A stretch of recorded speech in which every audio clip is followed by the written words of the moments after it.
और हो सकता है जब आप ये वीडियो देख रहे हो तो और लेट हो चुका हो। तो ये वो टॉपिक्स हैं लगभग हर सब्जेक्ट के, चाहे वो हिंदी हो, इंग्लिश हो, सीडीपी हो, या ओवरऑल कुछ ऐसे टॉपिक्स जो आपके हर एक सब्जेक्ट में हेल्प करेंगे। कुछ ऐसे वर्ड्स जो सीटेट में जब आप एग्जाम अटेम्प्ट कर रहे हो या मॉक टेस्ट लगा रहे हो उनको ध्यान में रखें। मतलब ये एक बहुत ही इंपॉर्टेंट वीडियो है। तैयारी कैसे करेंगे, आप सब्जेक्ट कैसे पढ़ रहे हैं या फिर आप कितना टॉपिक्स आप कर चुके हैं, उन सबसे ज़्यादा ज़रूरी है कि आप कैसे करेंगे तैयारी, है ना। ये वो मैप सेट करने वाली बात है कि पता चल रहा है कहीं भी आप चले जा रहे हैं, ये सही दिशा दिखाने वाली बात है कि जब आप मैप में डाल देते हैं कि भाई फलानी जगह जाना है, तो वो जो जिस जगह आपको जाना है, जिस स्टेशन पे आपको जाना है, वो आपको वो लोकेशन दिखाता है। तो हम उसी तरह से बात करेंगे कि सीटेट तक अगर हमें पहुंचना है तो वो वेज इजीली कहाँ पे ट्रैफिक कम है वहां से हम निकल के कैसे जाएं, जो ज्यादा स्कोरिंग टॉपिक्स हो उनको कैसे समझें, है ना। सबसे पहले क्या करें या फिर मोस्ट स्कोरिंग क्या है पूरे पेपर में। तो जितने भी पिछले इतने सालों का एक्सपीरियंस है, आप लोग भी फीडबैक लेकर के आए होंगे, किसी ने आपको भी कहा होगा कि सीटेट करना है तो चल लेट्स लर्न पे चले जा, है ना। वो चीज़ आपको बेनिफिट दे और उस चीज़ पे मैं खरी उतर पाऊँ, इसलिए ये वीडियो आपके लिए बहुत इंपॉर्टेंट हो जाता है। टॉपिक्स हम कल से स्टार्ट करने वाले हैं जो प्रॉपर क्लासेस हैं। ये मैं आपको पहले डिस्कस कर देती हूँ। ये कुछ 5 मेन सब्जेक्ट रहते हैं, इसके अलावा पेपर 2 के कुछ सब्जेक्ट रहते हैं, उस पर आप एनसीईआरटी पे फोकस करेंगे। बाकी 3 सब्जेक्ट कॉमन हैं, सीडीपी, हिंदी और इंग्लिश, ये 90 मार्क्स। ये सबसे पहले हम वो 15 टॉपिक डिस्कस करेंगे जो लगभग हर एक सब्जेक्ट में आते हैं, कॉमन है, कोई भी उनको हटा नहीं सकता, हर सब्जेक्ट में इंपॉर्टेंट है, ठीक। फिर उसके बाद हम बात करेंगे अलग अलग सब्जेक्ट की। अलग अलग सब्जेक्ट जैसे हिंदी पेडागोजी, इंग्लिश पेडागोजी, और इसमें ऐसा नहीं है कि मैंने पूरा पूरा सिलेबस रख दिया है, ये वो टॉपिक्स हैं जो सबसे ज़्यादा स्कोरिंग है।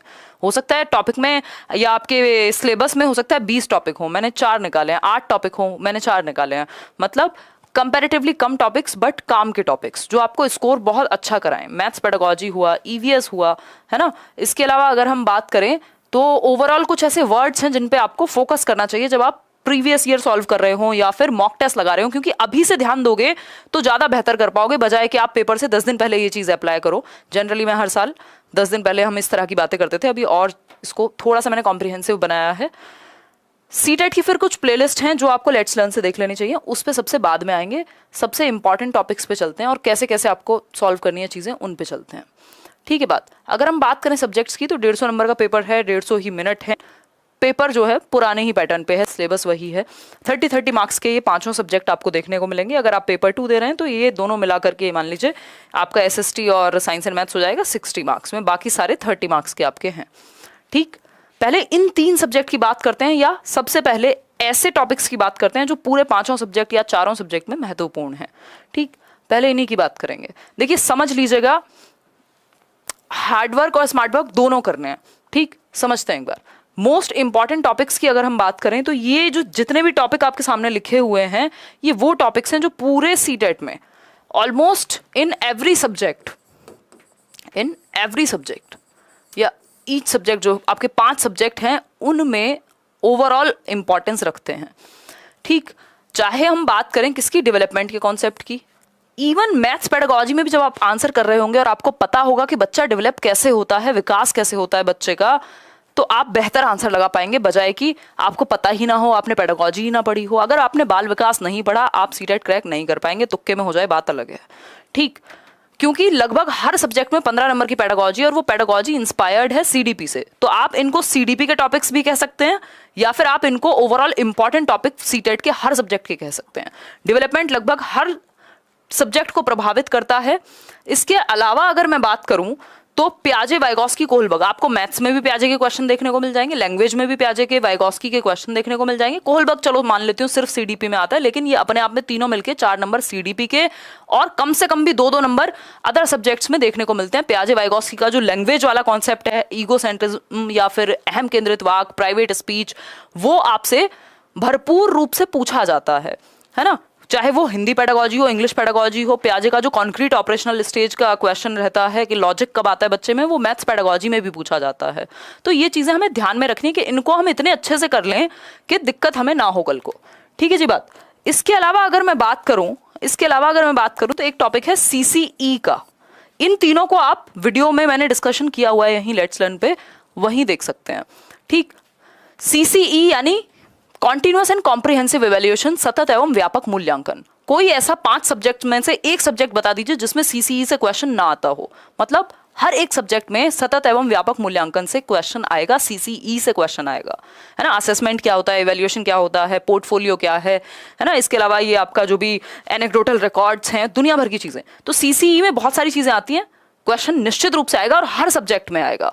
ठीक, मैं अभी बाद में ये भी बता दूंगी इनमें से भी कौन से मोस्ट इंपॉर्टेंट है, इन 15 में से भी। सबसे पहले आपको पूरी तैयारी में ये 15 टॉपिक करने हैं, चाहे लेट्स लर्न पे यूट्यूब पे सर्च करो, गूगल सर्च करो, किसी किताब से पढ़ो, नोट्स बना लो इन 15 टॉपिक के, फिर प्रीवियस ईयर लगाओ। नेक्स्ट है RTE act 2009, right to education act 2009, शिक्षा का अधिकार अधिनियम, जिसमें फ्री और अनिवार्य शिक्षा की हम बात करें, यानी निःशुल्क एवं अनिवार्य शिक्षा की। आरटीई एक्ट से क्वेश्चन लगभग हर टॉपिक में आ जाते हैं, एकाध, मतलब कंपैरेटिवली इंपॉर्टेंट है। एनसीएफ की अगर हम बात करें तो एनसीएफ 2005 हर सब्जेक्ट के लिए इंपॉर्टेंट है, सीडीपी के लिए भी। एनसीएफ क्या है? एक डॉक्यूमेंट है, नेशनल करिकुलम फ्रेमवर्क, राष्ट्रीय पाठ्यचर्या की रूपरेखा 2005। ठीक, इसको आप समझेंगे, इन पे वीडियोस बनाई हुई है मैंने, वो देख सकते हो आप। एनसीएफ 2005 में सीडीपी में भी आएगा, हिंदी में भी आएगा, इंग्लिश में भी आएगा, मैथ्स में भी एक आध क्वेश्चन आ जाएगा, ईवीएस में भी एक आध क्वेश्चन आ जाएगा, सब जगह आएगा। इंक्लूसिव एजुकेशन 5 नंबर का तो सीडीपी में टॉपिक है, अकेला टॉपिक 5 नंबर का है ये।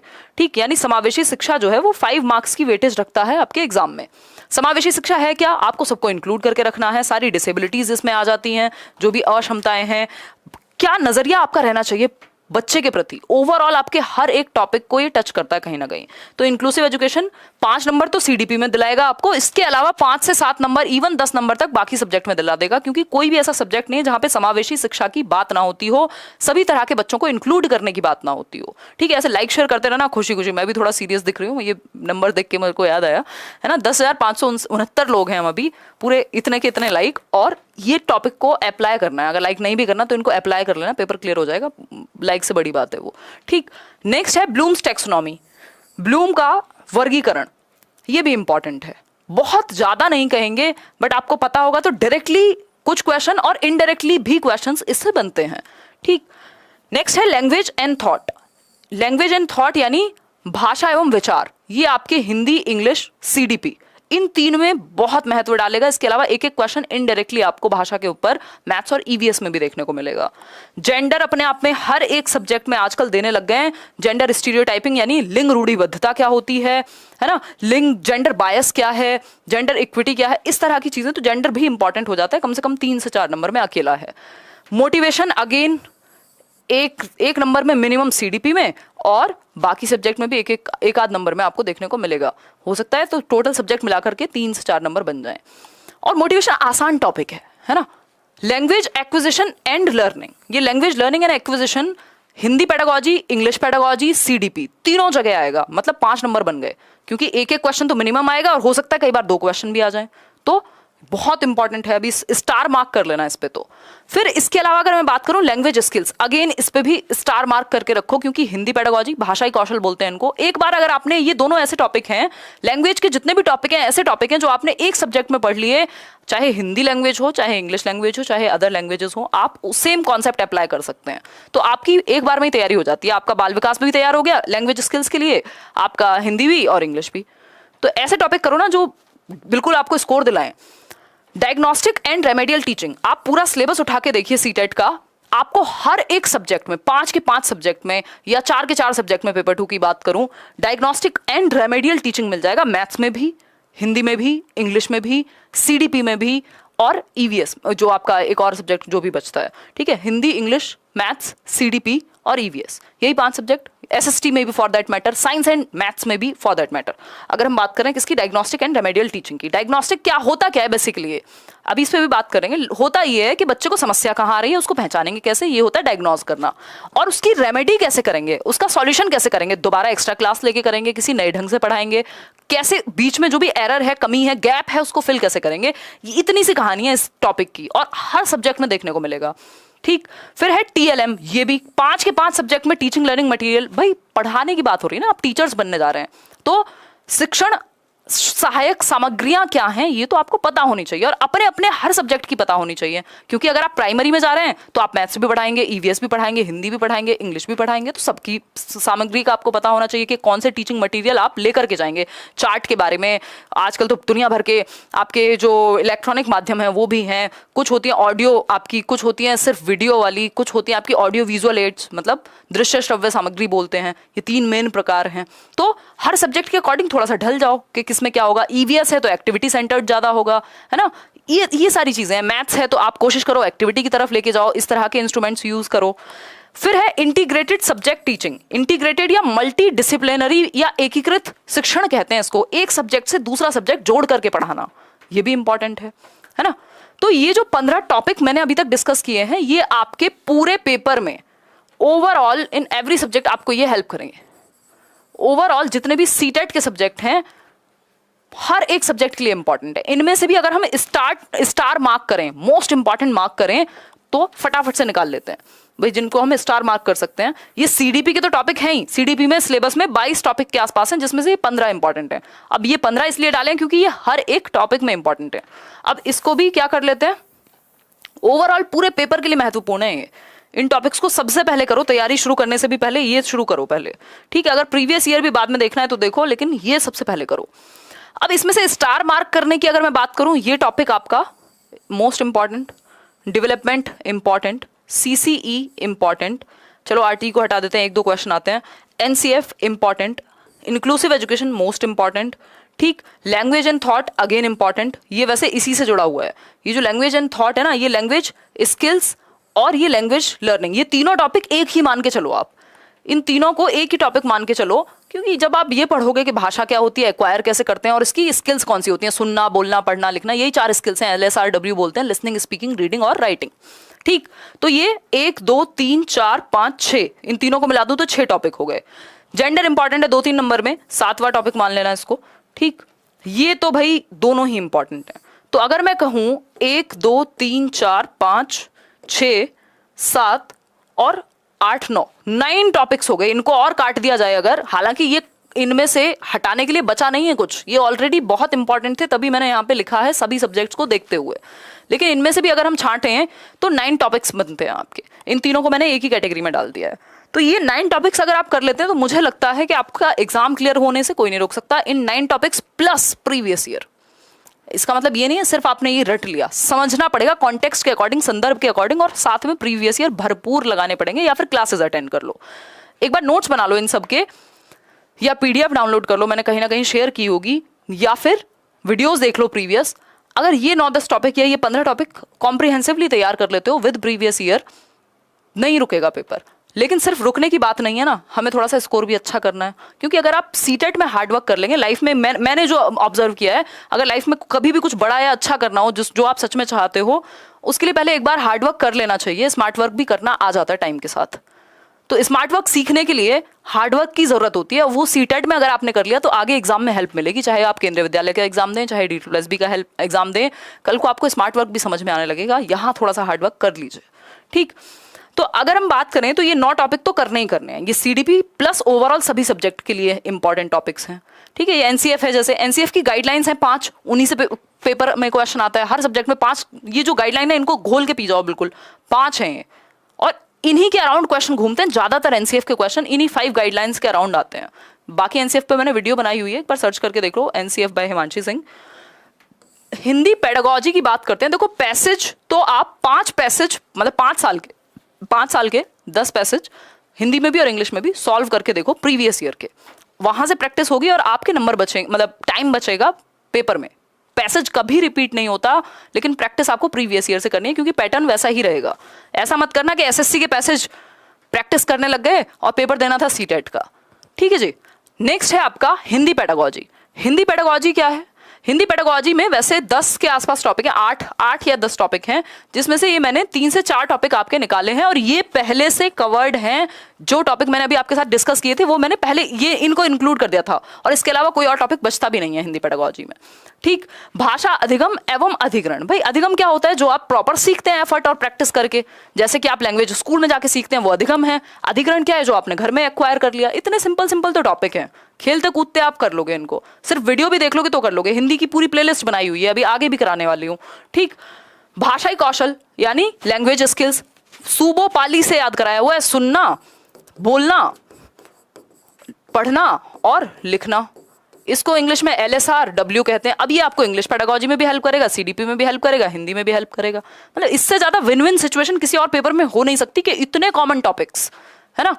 नेक्स्ट है शिक्षण सहायक सामग्री, TLM। अगेन पढ़ाओगे कैसे, चार्ट लेके जाओगे, लैंग्वेज लैब में लेके जाओगे, अंताक्षरी खिलवाओगे, क्या करोगे लैंग्वेज को लेके, सिंपल।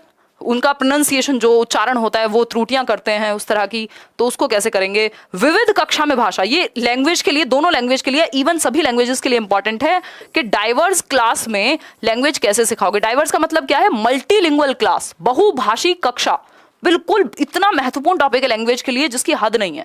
मल्टीलिंगुअल क्लास यानी कई भाषाओं के बच्चे जब क्लास में बैठते हैं तो आप उनको कैसे सिखाएंगे। भाषा की कठिनाई, भाई मुश्किलें क्या होती हैं लैंग्वेज सीखने में, गलतियां क्या करते हैं बच्चे, त्रुटियां क्या करते हैं, एरर क्या करते हैं। कई बार वो भाषागत त्रुटि करते हैं ना, कई बार ग्रामेटिकल मिस्टेक करते हैं, कहीं जहां ईडी नहीं लगाना था वहां ईडी लगा दिया। कई बार क्षेत्रीय प्रभाव उनके ऊपर होता है। क्षेत्रीय प्रभाव में क्या है, कोई बच्चा है जो सड़क को सरक बोलता है तो वो क्षेत्रीय प्रभाव है, वो रीजनल उसका क्या कहेंगे इन्फ्लुएंस है। हिंदी में भी यही है, इंग्लिश में भी यही है। तो विन विन सिचुएशन है, आपको हिंदी इंग्लिश की अलग तैयारी करनी ही नहीं है। ये टॉपिक्स ऐसे हैं जो हर जगह पे आएंगे, ये उन्हीं 9 टॉपिक्स में इंक्लूडेड हैं। विकार, ये इंक्लूसिव एजुकेशन में आप वैसे भी पढ़ेंगे कि डिस्फेजिया क्या होता है, अफेजिया क्या होता है, डिस्कैल्कुलिया क्या है, ये विकार वगैरह वहां पे भी आते हैं, ठीक। तो ये कुछ 4 टॉपिक हैं टोटल जो इंपॉर्टेंट है हिंदी पेडागोजी में, और ये 15 नंबर दिला देंगे आपको, और ये उन 9 टॉपिक्स में भी इंक्लूडेड ही थे ऑलमोस्ट। इंग्लिश पेडागोजी की बात करें, अगेन सेम 4 टॉपिक्स। हालांकि सीटेट तो हिंदी और इंग्लिश को अलग बांटता ही नहीं, किसी भी लैंग्वेज को अलग नहीं बांटता, सिलेबस सबका सेम है। बस इंग्लिश के लिए इंग्लिश का पढ़ोगे, हिंदी के लिए हिंदी का पढ़ोगे, तो उस केस में गड़बड़ होनी ही नहीं है। इंग्लिश पेडागोजी देख लो, फिर EVS और मैथ्स समझेंगे। तो वो 9 to 15 टॉपिक अगर आपने एक बार अच्छे से कर लिए तो आपका पेपर कोई रोक नहीं सकता, और लाइक शेयर कर दिया तो पॉजिटिविटी बढ़ जाएगी, है ना। ये कितनी कितनी वाहियात बातें मैं करने लगती हूँ, क्योंकि कई बार मैं ज़्यादा सीरियस हो जाती हूँ ऐसी बातें करते हुए, तो मुझे बीच में जब कुछ याद नहीं आता तो लाइक शेयर याद आता है।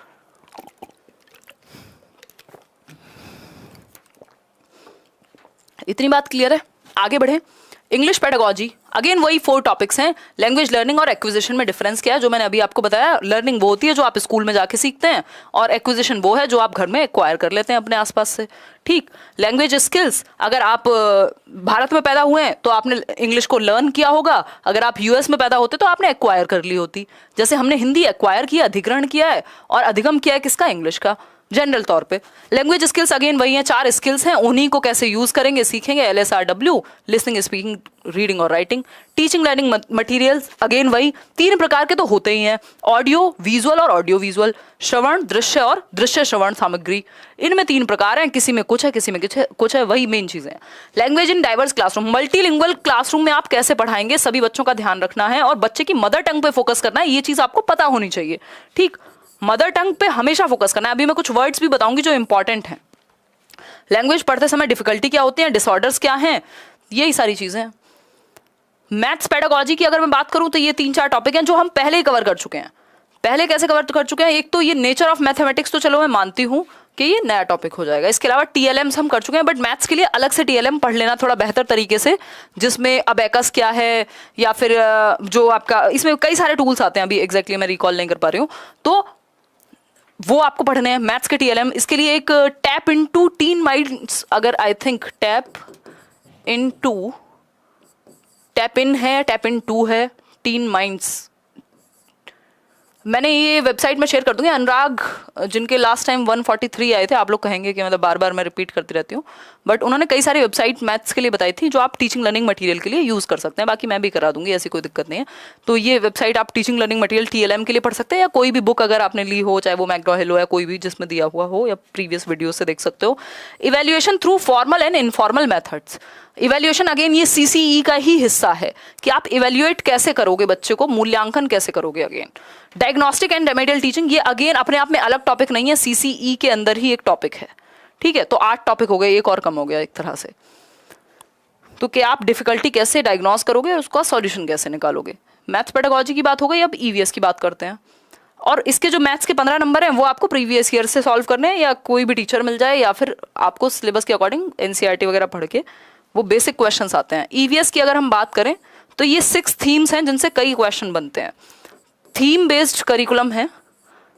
थीम्स कितने हैं? 6 ब्रॉड थीम्स हैं जिससे क्वेश्चंस आते हैं। इनको अच्छे से करना है। फूड के बारे में पढ़ना है, शेल्टर के बारे में, वाटर के बारे में, ट्रैवल के बारे में, और things we make and do. अभी आप एनसीईआरटी से पढ़ेंगे, उसके अलावा प्रीवियस ईयर से पढ़ेंगे, उसके अलावा ज़्यादा फालतू टाइम है तो आप प्राइवेट स्कूल की कोई किताब उठा सकते हैं 1st to 5th की, है ना, ये आप कर सकते हैं। ये इन 6 थीम्स के अराउंड ही वो 15 से 20 क्वेश्चन बनते हैं। उसके अलावा 15 क्वेश्चन आते हैं पेडागोजी के।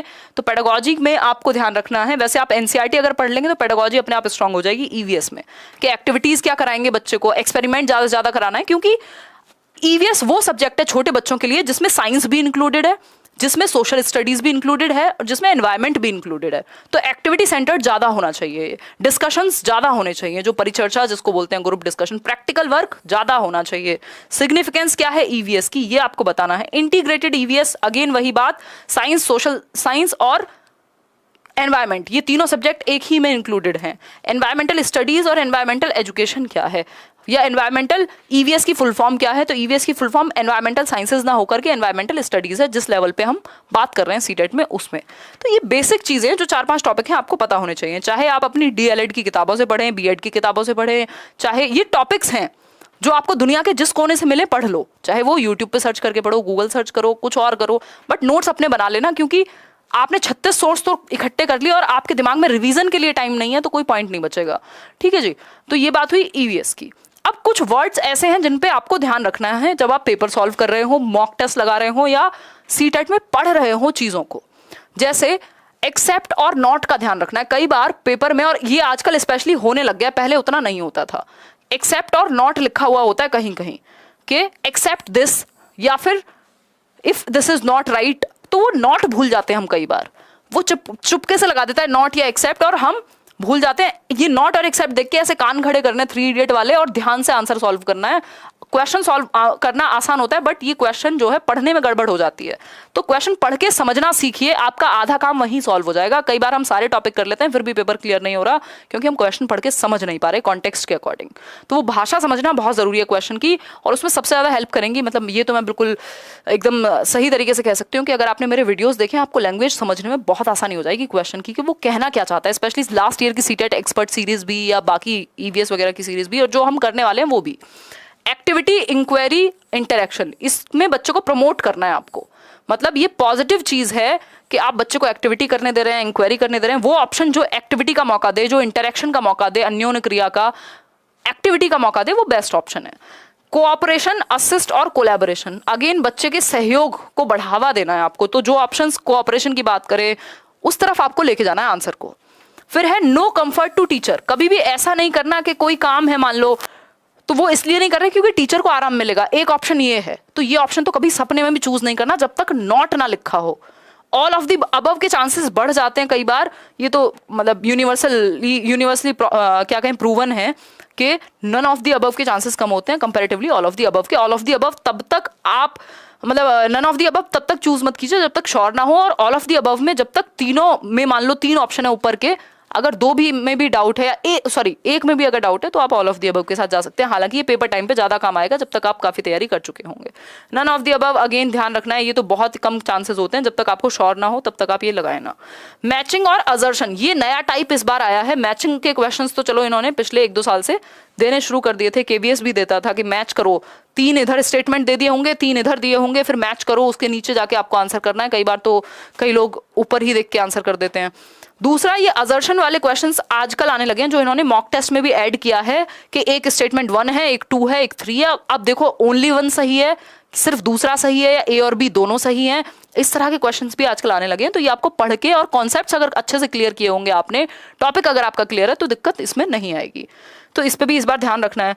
Be careful while solving the passage, passage solve करते समय ध्यान रखना है, पैसेज के अकॉर्डिंग चलना है। पैसेज में अगर दिन को रात कहा गया है तो आप दिन को रात कहेंगे, अपनी मर्जी से अपना दिमाग नहीं लगाना होता पैसेज में, पैसेज के अकॉर्डिंग चलना होता है। और ये बात आपको कब समझ में आएगी, जब आप प्रीवियस ईयर सॉल्व कर चुके होंगे, कम से कम पैसेज 5-10 आपने सॉल्व किए होंगे, उनके आंसर्स देखे होंगे ऑफिशियल, तब जाके आपको समझ में आएगा कि सीटेट का पैसेज क्या पूछना चाहता है आपसे। नहीं तो कई बार क्या होता है, हमने कुछ देखा, आंसर कुछ कर दिया, आपके अकॉर्डिंग सही था, पैसेज के अकॉर्डिंग सही नहीं था। तो वो आपको देखना पड़ेगा पैसेज ने क्या कहा है, तो केयरफुली सॉल्व करना है। मदर टंग का बहुत ध्यान रखना है, बच्चे की मदर टंग को हमेशा एक्सेप्ट करना है। मातृभाषा को हम एक्सेप्ट करते हैं क्लासरूम में, चाहे सब्जेक्ट कोई भी हो, ठीक है बात, क्योंकि मदर टंग में कंफर्टेबल होता है बच्चा अपनी मातृभाषा में। Don't leave a single question, ये तो सीटेट में होता ही है, 150 में से एक भी क्वेश्चन आपको छोड़ना नहीं है, क्योंकि कोई नेगेटिव मार्किंग नहीं है। और अगर आप थोड़ा सा दिमाग लगा के पेडागोजी की तरफ लीन करेंगे तो आप आंसर भी सही कर देंगे। दूसरा, कई बार हम क्या करते हैं, अरे हिंदी तो मेरी उतनी अच्छी नहीं है, ये अच्छे से कर लेती हूँ, हिंदी छोड़ दूंगी, वो गड़बड़ हो जाएगी आपकी, क्योंकि प्रोबेबिलिटी के हिसाब से भी आपके क्वेश्चन सही हो सकते थे उस सब्जेक्ट में भी। क्यों? क्योंकि एक तो पेडागोजी है, दूसरा अगर आप थोड़ा सा फन वे में भी तुक्का लगाने की कोशिश करते तो हो सकता है कुछ क्वेश्चन सही हो जाते। नेगेटिव मार्किंग है नहीं, फिर क्यों छोड़ना है पेपर। तो पेपर के टाइम को मैनेज करेंगे अगर, तो कभी भी सिंगल क्वेश्चन छोड़ने की जरूरत नहीं पड़ेगी, जो आपको छोड़ना भी नहीं है सीटेट में। छोड़ने का मौका मिलेगा DSSS वगैरह में जहां नेगेटिव मार्किंग होती है। ब्रेनस्टॉर्मिंग थोड़ा सा करनी है, ब्रेनस्टॉर्म बच्चे को भी कराना है आंसर करने से पहले। बिल्कुल देखते ही आंसर को कि फर्स्ट ऑप्शन देखा, बाकी पढ़े ही नहीं, चारों के चारों ऑप्शन पढ़ने और तब सोचना है कि कई बार क्या होता है, हम जल्दीबाजी में शुरू का एक वर्ड है जो पॉजिटिव है, उसके आगे नेगेटिव वर्ड है। अब कई लोग क्या करते हैं, वो कहेंगे पॉजिटिव और नेगेटिव वर्ड याद कर लो, जबकि पॉजिटिव और नेगेटिव वर्ड को यूज कैसे किया गया है, सारा खेल उस बात का है। अगर क्वेश्चन में नॉट लगा दिया, आपका पॉजिटिव भी नेगेटिव बन जाएगा। अगर ऑप्शन में 2 वर्ड पॉजिटिव है, तीसरा कह दिया, मान लो मैंने क्वेश्चन लास्ट टाइम आपको दिखाया भी था, पेपर से पहले मैं दिखा भी दूंगी। कई बार क्या होता है कि बड़ी मेहनत से रटना है, ये लिखा है ऑप्शन में, मान लो इस बात को थोड़ा घुमा के कहेंगे वो, तो आपको लगता है कि यार बड़ी मेहनत लिख दिया, मतलब बड़ी अच्छी बात है, आपने लगा दिया उसको टिक, नीचे के ऑप्शन ही नहीं पढ़े या उसको पूरा ढंग से पढ़ा ही नहीं। तो ब्रेनस्टॉर्म करना है, सोचना है, समझना है, ओपन एंडेड क्वेश्चंस पे फोकस करना है, मतलब ये आपको ध्यान में रखने हैं।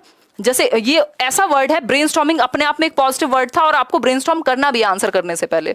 ओपन एंडेड क्वेश्चंस अपने आप में पॉजिटिव है कि बच्चे से आप ओपन एंडेड क्वेश्चन पूछेंगे जिसमें उसके विचार अभिव्यक्त हो पाए, एक्सप्रेस हो पाए। जस्ट ऐसा नहीं है कि येस और नो वाले क्वेश्चंस अच्छे होते हैं, तो जहां ओपन एंडेड का ऑप्शन हो वो बेहतर है। डाइवर्जेंट थिंकिंग, हमेशा आप सारी चिंतन दिशाओं में सोचना, मल्टीपल वेज में सोचना बहुत इंपॉर्टेंट है। आपसे पेपर में पूछा जाता है, क्रिएटिविटी पे क्वेश्चन आता ही आता है, ये इंक्लूसिव एजुकेशन से भी जुड़ जाएगा। पीयर ट्यूटरिंग होता है, एक दूसरे को, साथी समूह को पढ़ाना, सेम उम्र के लोगों को। लर्निंग डिसेबिलिटी होता है आपका कि सीखने में अक्षमताएं, जैसे डिसलेक्सिया हो गया, डिसकैल्कुलिया हो गया, डिसमॉर्फिया हो गया, ये सब चीजें।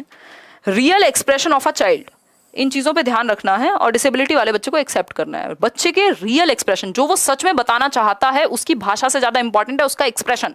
चाहे वो गलत शब्दों का यूज़ भी कर रहा हो, गलत का मतलब है सही से प्रोनाउंसिएशन ना हो या सही से अपनी बात ना कह पा रहा हो, लेकिन उसको कहने दीजिए।